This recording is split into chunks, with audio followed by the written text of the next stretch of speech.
but it is what it is. Speaking of free agents and contract, I think we're gonna have a quick show tonight, by the way. But speaking of free agents and contracts, this is a weird one.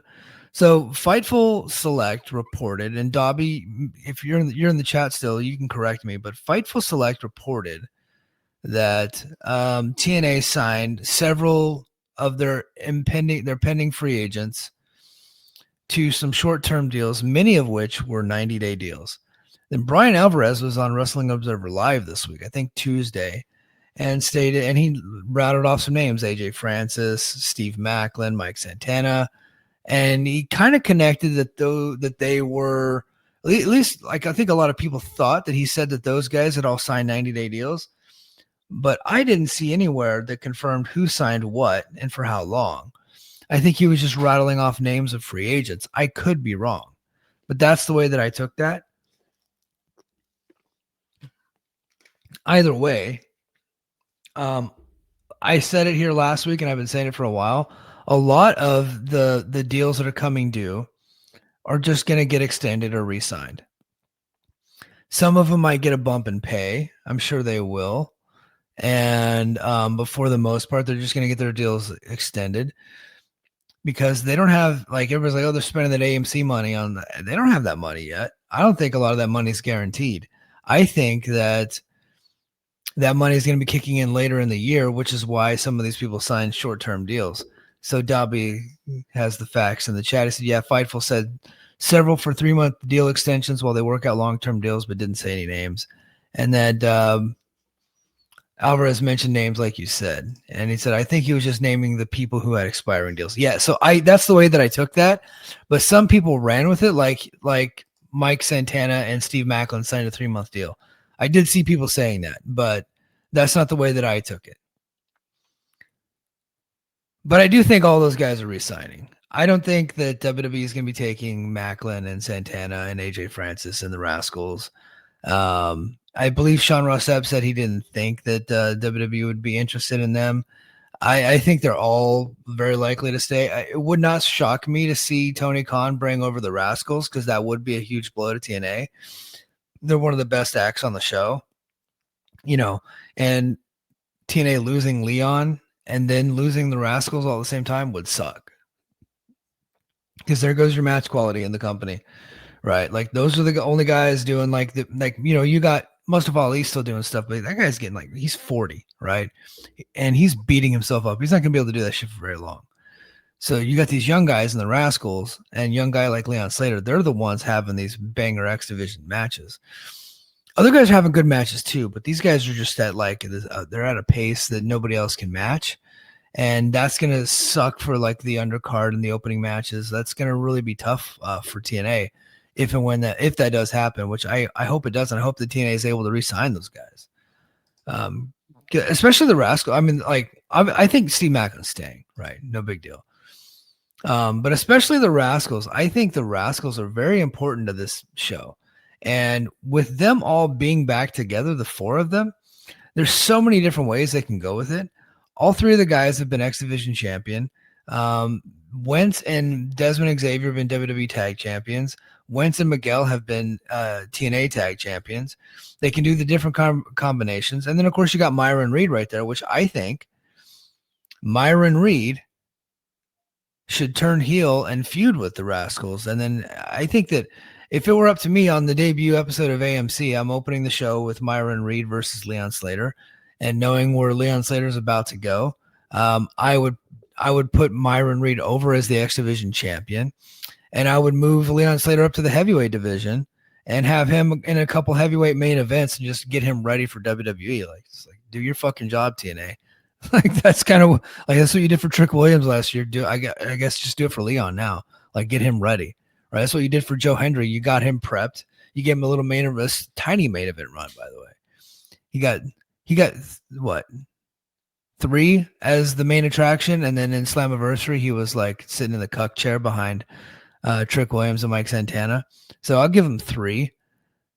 But 3 big main events for him. That got him prepped for WWE. I think they need to do something like that with Leon. You say, Mike, why would they do that for Leon, and why would they do that for WWE? That's just kind of what their role is right now.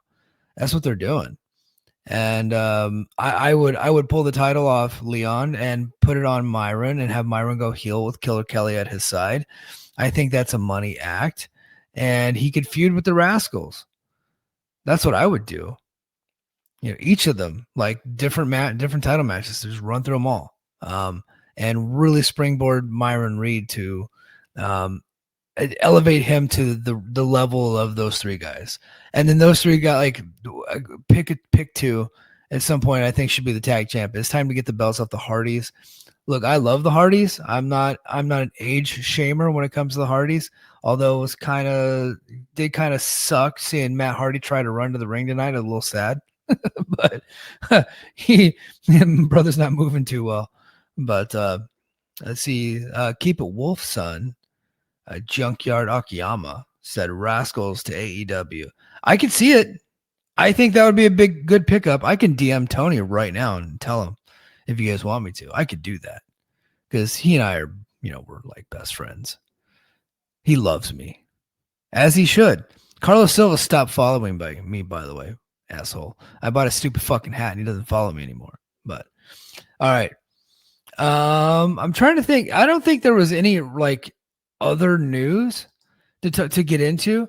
So the last thing I want to hit before I cover the show is that I got a comment on one of my videos from last week where I was talking about independent stars that TNA should go after, and I omitted somebody that I was like, I cannot believe I omitted that person, because I've been a big fan of theirs for a long time, ever since I saw them in New Japan years ago.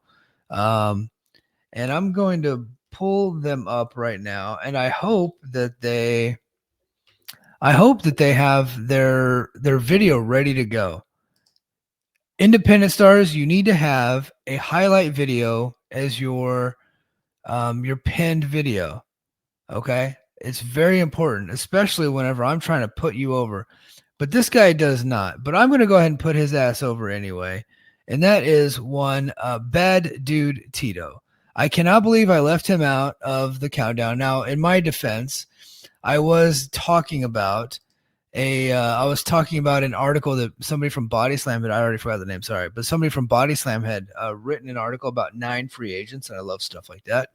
So I covered it here, and they didn't have Tito on there, but then I did go ahead and talk about other people that I should think outside of the list because I disagreed with some of the names.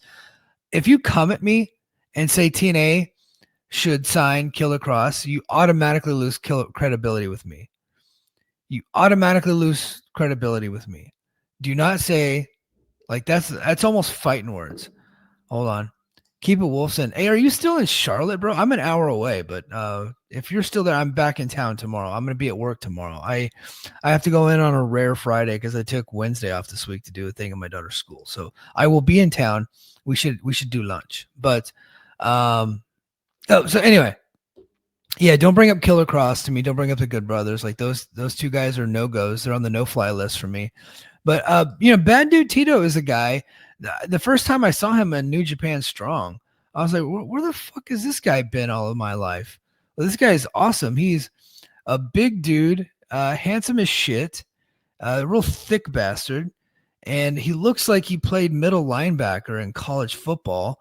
And it just seems like the type of guy that Bill Watts would be creaming his shorts over, right? Just an absolute bad motherfucker. And probably has to change the name Bad Dude Tito, but I personally like it. I think it makes him stand out. But just a big, thick dude and super athletic. He's explosive, can do power moves. He can do some of the flying stuff, although he doesn't really sell like a cruiserweight, which I like. He's just a big, giant powerhouse. Mexican from fucking, I think, Huntington Beach. No, I'm just kidding. But from California, Southern California. And I'm like, dude, why is this guy not on a major show? Like, I don't know. Like, does he have a history that I don't know about? Because to me, he's got fucking everything that any promotion would want in a pro wrestler. I'm pretty sure I even saw him like cut a promo one time, and I was like, this guy can even promo? Like, it's actually pissing me off that he's not signed. Now, I know New Japan uses him, but I don't think he's signed to New Japan. I really don't. because he works a lot of the not I think he works like NWA sometimes, like those types of shows. So I don't think that he's signed to New Japan. So we need to start get the hashtag going. I'm just gonna do it right now. We need to get a hashtag going that TNA should sign Bad Dude Tito. I have eliminated the rest of the list. For my money, that's the guy that you go for first. Like he's the guy that you go for. And you could put him as a big powerhouse in a faction, or you can just like say, fuck it, we're bringing him in, and we're gonna do something like just like they did with Bear Bronson and I, which I thought they did a good job with him. They could do something like that with this guy, but I think he has a higher ceiling than Bear, and I like Bear Bronson. He impressed me tonight. He never impressed me when he was in AEW, but he impressed me tonight. So as a single star, I think TNA has something on their hands with Bear Bronson. I think they could have something if they brought in Bad Dude Tito. TNA doesn't have a single Mexican performer on their roster right now, not a single one, and they just did El Paso, right? Bad Dude Tito would have been over like Rover in El Paso, right? He absolutely would have. Just a really a top notch performer that they should have brought in. All right, let's see. Brendan says Alec Price. Brother, I don't know who that is. But if he's good enough and everybody like gives me the thumbs up on him, I'll do some research. I'll take a look at him. Raleigh Boy says, can't believe Bad Dude Tito ain't signed. Yeah, it makes no sense. Let's see. Get Luke Jacobs, best technical wrestler on the Indies. Okay. Let me look up. I've heard of Luke Jacobs. Let me look this dude up. Hold on. Talk amongst yourselves. Luke Jacobs. Let's see what the fuck this guy looks like. All right. Is he a British guy? Yeah, it looks like he's a British guy. Well, of course he can technical British guys can technical pro wrestle, but they're not very good at like actual wrestling. But they're they can do the pro stuff and make it look like they have an amateur background. He doesn't have a video on his thing. He's got a lot of pictures and graphics, but if he had a video up, I would pull the video up. But he doesn't have one. And that's frustrating for me. But Luke Jacobs, okay, I'll take a look at him. He looks like he did some Rev Pro stuff in DPW. He'd be worth looking at. And what was the other guy's name? Alec Price. Let me look up Alec Price. Alec Price. I like discovering new unsigned pro wrestlers. All right, he was. Oh, look at this. Hold on. I'm gonna do a share screen here. Look at this. Look at this cat. All right. Oh, wrong button. I'm going to do a share screen on this one because I just think this is funny. Let's see. So I did a search for Alec Price. Look what the first thing that comes up. Here's his name. From the Prize City of East Boston, Mass. So he's a mass hole. PWI 500, number 165. Look at that. Number 165. And then there you go. Looks like he's lean. He's in shape. All right. He takes himself seriously. All right. Let's see how serious he takes himself. Does he? Ooh, it looks like he might have a video. Okay, but it's a music video, so I cannot. Sway. He's got this fat motherfucker bleeding. Who's he fighting? Is that Matt Tremont? And he does a step up stompy deal there. There you go. All right. That was kind of cool. Let's see. All right, there you go. The suplex, and now he's hitting a motherfucker on his head. Okay, that's like a reverse neck breaker there. Okay. I think this guy's got some fire. Kryptonite crunch into a back neck breaker. Boom. There you go. All right.